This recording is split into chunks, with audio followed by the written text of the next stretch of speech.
For years, Hoda Kotb and Savannah Guthrie sold America on the idea that their morning show desk was really a kitchen table, two friends, 2 cups of coffee, and a live camera. In 2026, that idea was tested for real. A family crisis pulled Savannah away from the anchor chair, pulled Hoda out of retirement, and pushed a decades-long friendship into the open in a way neither woman could have planned for.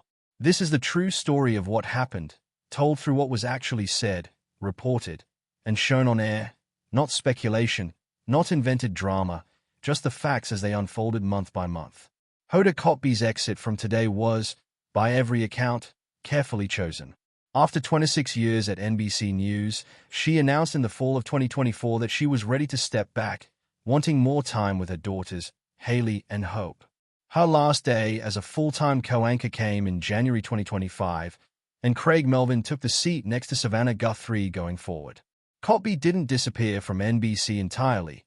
She came back for occasional special events, including hosting duties around the network's big annual broadcasts, but the daily 5 a.m. grind was over.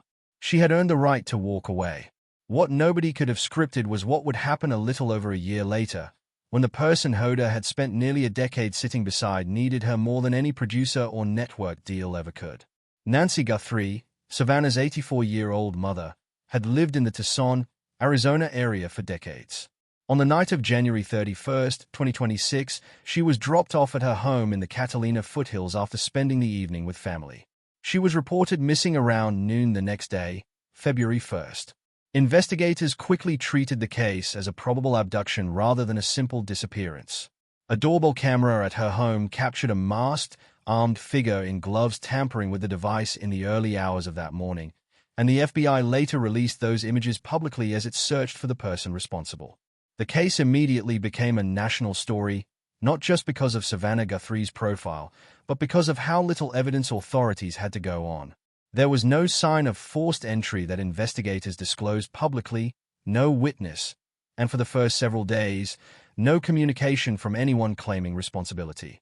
Savannah left Today to be with her family in Arizona, working alongside local police and the FBI as the investigation unfolded.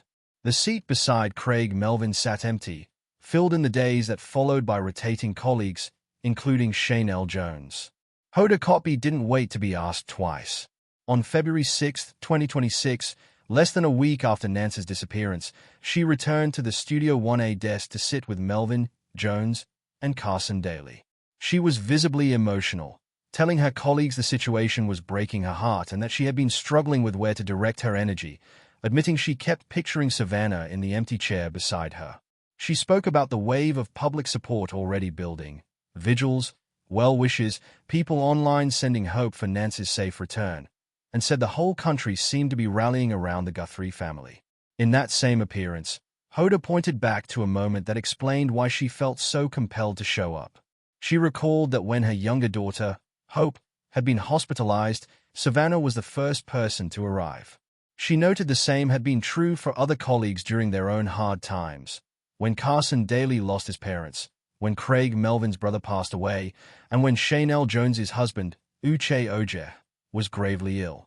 For Hoda, showing up for Savannah wasn't a favor. It was simply how the group had always operated. By February 9th, as the search entered its second week, Hoda had formally stepped back into the main anchor chair alongside Craig Melvin, filling in for Savannah on a more regular basis. Opening that broadcast, Melvin welcomed her back and thanked her for being there. Hoda's response leaned into the show's long-running family branding, telling viewers she considered herself part of that family and that showing up for each other was simply what they did. Both Kotb and Melvin gave up their planned trip to cover the 2026 Winter Olympics in Milan so they could keep the show stable in New York instead. The investigation into Nancy Guthrie's disappearance did not stay a simple missing person case for long. Within days, ransom notes began arriving at Tucson media outlets. One demanded roughly $6 million in cryptocurrency, threatening Nance's life if a deadline that fell around February 9th wasn't met. A second note, according to people familiar with the investigation, made an even darker claim that Nancy had already died shortly after being taken. Investigators treated both notes as potentially credible and worked to trace their origin, though neither led to a confirmed suspect. Savannah and her siblings, Cameron and Annie, released a video plea that week, standing together and asking whoever was responsible to do the right thing and let their mother go. The uncertainty around whether Nancy was even still alive made the ordeal excruciating for the family and, by extension, for the colleagues watching from New York. The Pima County Sheriff's Department, working alongside the FBI, briefly detained a person for questioning during a traffic stop days later and searched a property outside Tucson, though the individual was released after questioning and no arrest followed. Tensions even surfaced publicly between the sheriff's office and FBI Director Kash Patel over how quickly the two agencies had coordinated in the early days of the case. Investigators also spent time on a separate, seemingly unrelated home invasion and assault roughly 30 miles from Nancy's house, checking whether it had any connection to her disappearance. Outside the Guthrie home, flowers and handwritten signs began appearing from neighbors and strangers alike, a quiet, visible show of a community refusing to look away.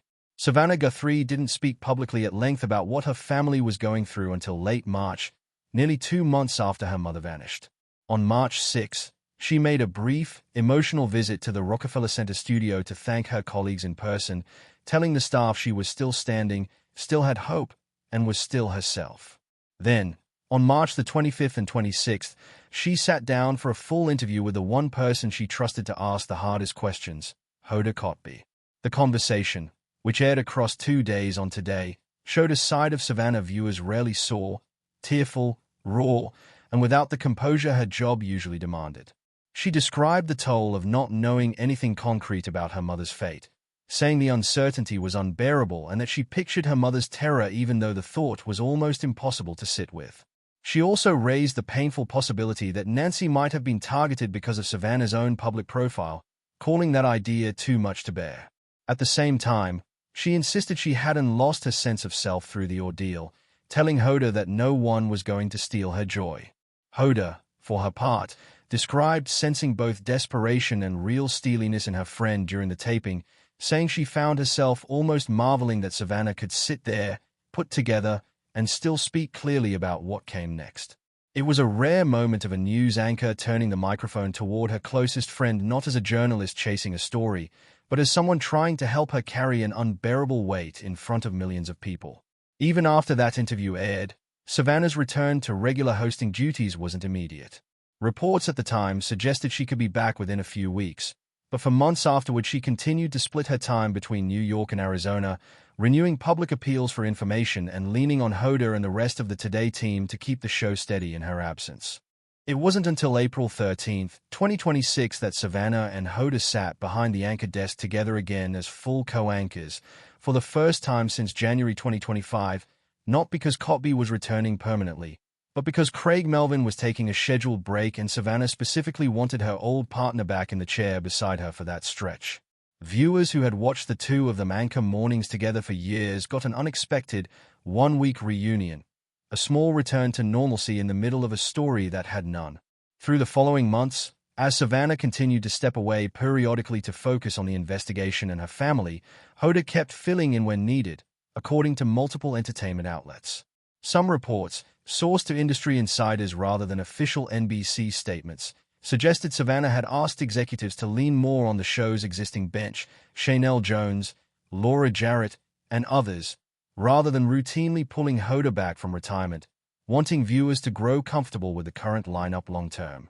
Those accounts, circulated mainly through entertainment trade sites and insider newsletters, haven't been confirmed directly by Guthrie or NBC, and should be read with that caveat. What isn't in dispute is that Hoda has continued to be the person NBC and Savannah turn to first whenever the anchor chair needs covering. By July 2026, more than 5 months had passed since Nancy Guthrie vanished from her home, and the case remained unsolved. Pima County Sheriff Chris Nanos told local reporters the investigation was still very active, with leads still coming in and evidence still being analyzed, even as he acknowledged the frustration of a community waiting for answers. Savannah continued to use her platform to keep the case in front of the public, posting a video appeal that some are asking anyone with information to come forward and simply tell investigators where to look. For Hoda, the last several months have meant a strange, unplanned second chapter to a career she had already said goodbye to, not because she wanted the spotlight back, but because her closest friend needed someone in that chair she could trust completely. It's the kind of ending Hoda never anticipated when she cleared out her desk in January 2025. Not a clean retirement, but an open door she has walked back through again and again, every time Savannah has needed her to. What the last 6 months have made clear is that the family language today has used in its marketing for years wasn't just a slogan for Hoda Kotb. When the moment came, she didn't wait for a producer's call or a contract renegotiation. She showed up for Craig Melvin's early mornings, for Carson Daly's grief, for Chanel Jones's husband, and now, again and again, for Savannah Guthrie at the hardest moment of her life.